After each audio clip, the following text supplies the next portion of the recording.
사랑하는 초업제일교회 성도 여러분, 유튜브 시청자, 구독자 성도 여러분 반갑습니다. 김정빈 목사입니다.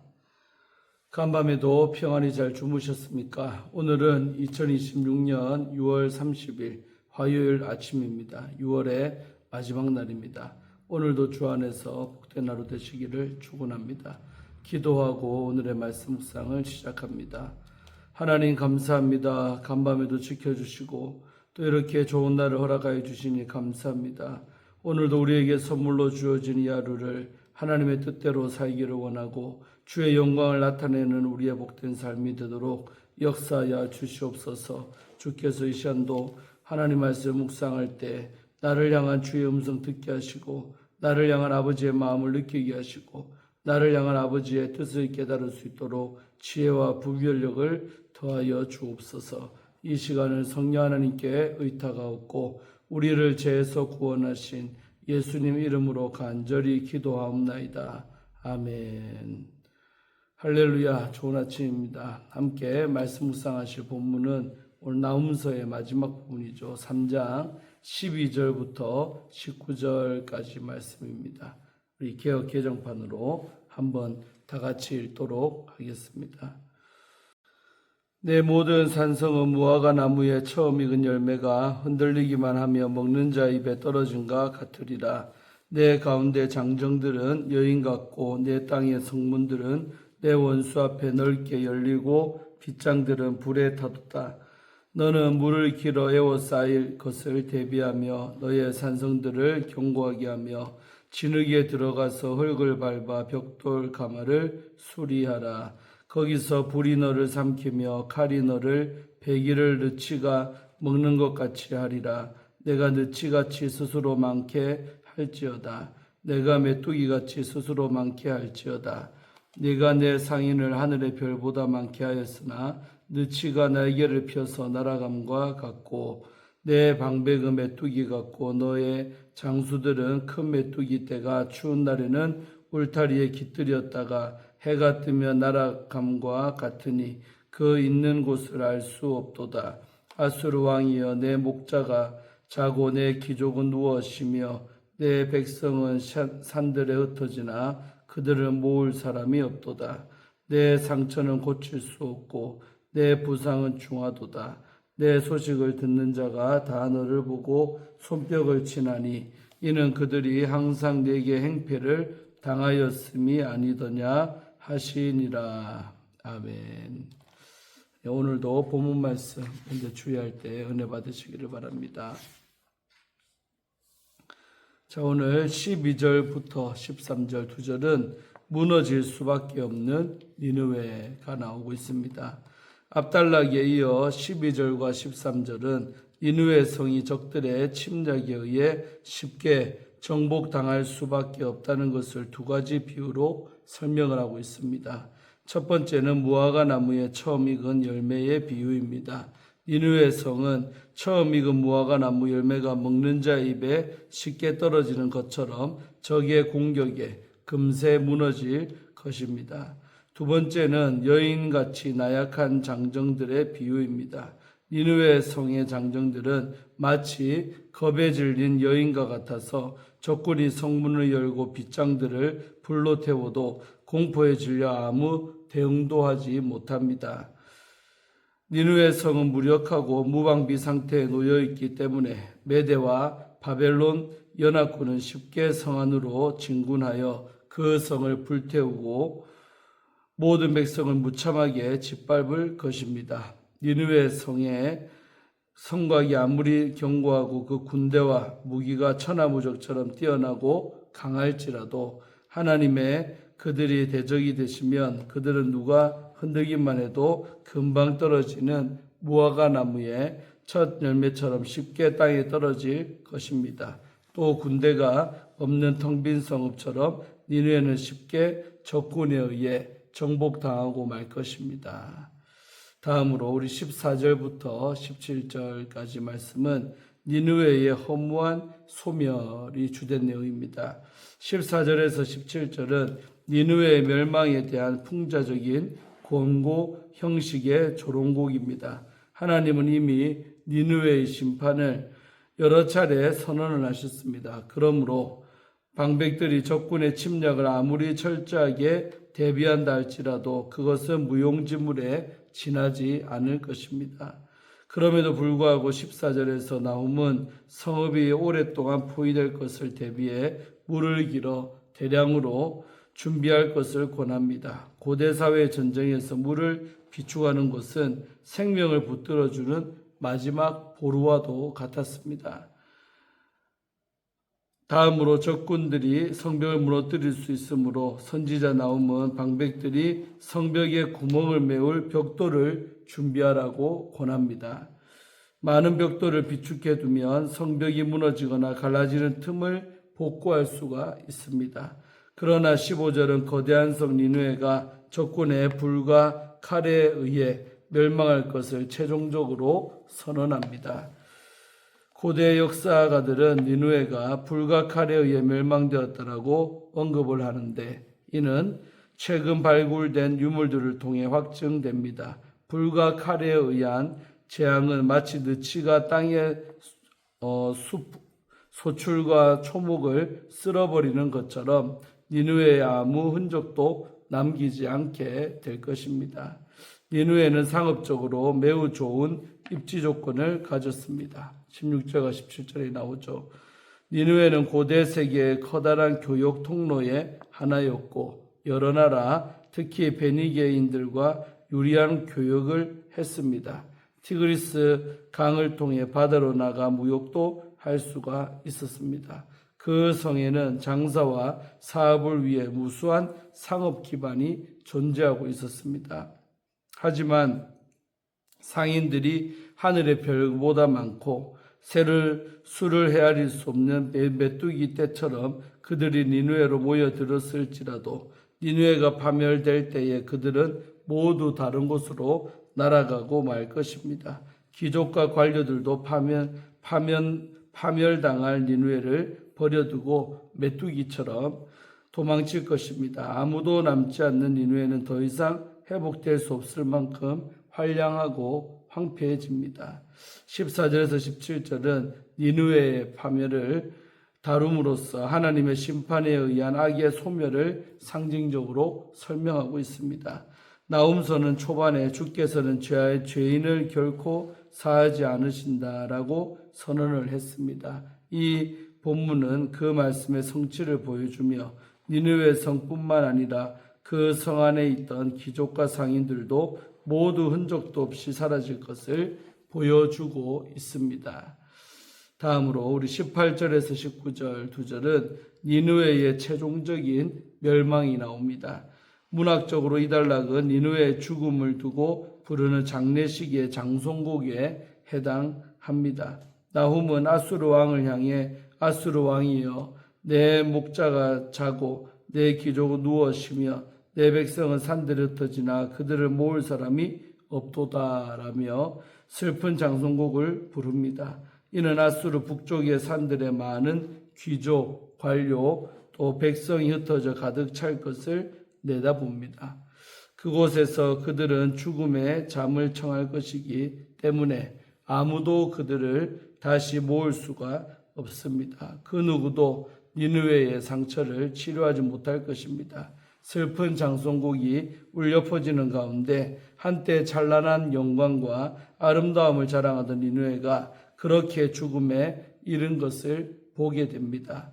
그러나 여기에 놀라운 반전이 있습니다. 그녀, 니느웨를 말하죠. 그녀의 파멸을 보면서 그 누구도 그녀의 죽음을 슬퍼하지 않는다는 것입니다. 이는 애가에 대한 극적 반전으로 19절에서 나훔은 책 전체에서와 마찬가지로 그 죽음을 경축하고 있습니다. 이는 이스라엘 백성이 애굽의 속박으로부터 자유를 얻은 후 행한 경축의 비견이 됩니다. 나훔은 노하기를 더디하시고 또 종국적으로는 죄인을 결코 사하지 않으시는 하나님의 의로운 통치와 영원한 주권을 표방하고 있습니다. 또한 그는 장송국에 대한 극적 반전을 통해 악에 대한 하나님의 승리와 이스라엘의 위로를 극대화하고 있습니다. 잔인한 아수르의 침략으로 그토록 오랫동안 고통당했던 많은 나라가 손뼉을 치며 그녀의 파멸을 기뻐할 것입니다. 나훔은 하나님의 통치에 대한 두 가지 가르침을 제공합니다. 첫째로 나훔서에서 반복적으로 보아온 것처럼 신앙인들은 하나님이 보복의 진노를 가하실 만큼 자신들의 삶이 타락하지 않았는가를 계속 자문해야 합니다. 구약 성경은 아수르에 대한 하나님의 통치 기준이 하나님의 백성에게도 동일하게 적용된다는 점을 계속 강조합니다. 주의 백성은 삶의 행위를 유심히 살피며 하나님이 동일하고 엄중한 심판을 가하실 만큼 타락에 이르지 않았는지 늘 민감하게 살펴야 합니다. 둘째로 우리는 나훔서 전체가 인간이 아닌 하나님의 행위를 경축하고 있다는 점을 기억해야 합니다. 나훔은 악을 향한 하나님의 보복을 신뢰하며 악인들을 향한 정의로운 심판을 하나님의 손에 맡깁니다. 그것을 신뢰하며 그는 그렇게 기도를 했습니다. 하나님의 백성은 악에 대한 보복을 하나님의 주권에 맡길 수 있을 때 드디어 참된 평안과 위로가 찾아오는 것을 경험하게 될 것입니다. 아멘. 주회는 마쳤고요. 이어서 하나님의 심판 앞에 무너지는 악의 세력이라는 주제를 가지고 말씀 묵상할 때 은혜 받으시기를 바랍니다. 오늘 본문은 니느웨를 향한 하나님의 심판의 메시지를 마무리하며 그 심판이 얼마나 완전하고 철저한지를 가르쳐 줍니다. 나훔 선지자는 니느웨가 아무리 완벽한 방어 준비를 갖추어도 소용이 없음을 묘사합니다. 니느웨가 무너질 때 아무도 슬퍼하지 않을 것이며 오히려 그 소식을 들은 모든 자가 손뼉을 칠 것입니다. 나훔의 이 마지막 선포는 성도된 우리에게도 교훈을 줍니다. 주님이 다시 오실 그날을 기다리는 마지막 때에 우리는 어떤 믿음으로 서야 할까요?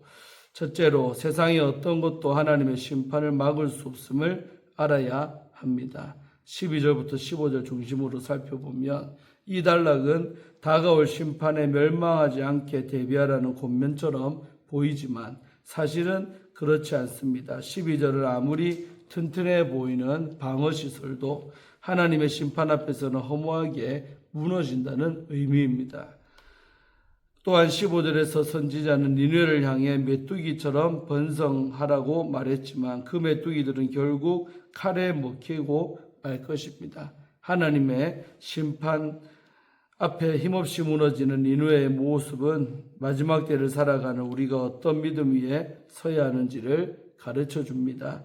미래는 하나님의 통치 아래 있습니다. 성도는 다가올 미래를 하나님의 손에 맡기고 현재를 믿음으로 살아내야 합니다. 내 힘과 준비가 아닌 하나님의 은혜 위에 삶을 세우며 하나님을 온전히 신뢰하는 성도가 되시기를 소망합니다.